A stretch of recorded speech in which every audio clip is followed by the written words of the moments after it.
Morning, students. On Saturday, we have discussed that how such a long coastline of India help it in making close contact with the other countries of the world. Yes, yesterday we have day before yesterday we have also discussed this, that how because of the opening of the Suez Canal in 1869, the distance between the India and the Europe reduced by the 7,000 kilometers.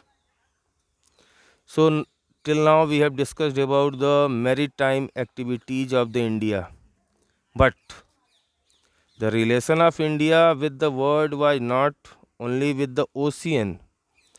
When there was no ship, people were not knowing how to sail ship.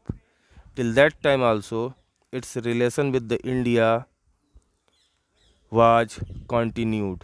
How? Through the mountain passes. See here, India's contacts with the world have continued through ages, but her relationship through the land routes are much older than her maritime contacts. The various passes across the mountains in the north have provided passages to the ancient travelers, while the oceans restricted such interactions for the long time. So, the contact of the India with the world was from the ages, means from the ancient time, when people were not knowing the contact of the oceans.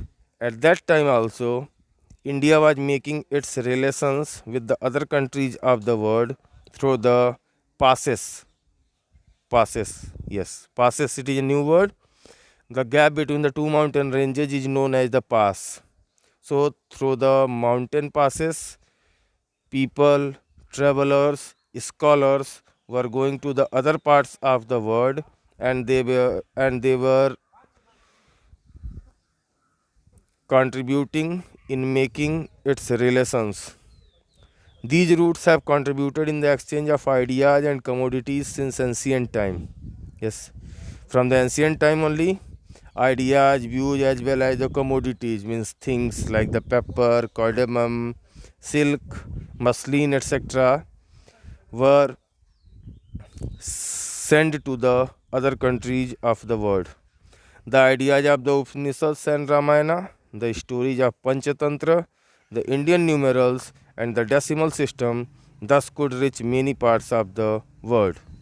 Through these mountain passes only, story of the Upanishads, Ramayana, Panchatantra, as well as the Indian numeral system, including the decimal, reached to the other countries of the world. The spices, muslin, and other merchandise were taken from India to different countries. Yes, as we are knowing, India was very famous, not was, it is very famous for its spices.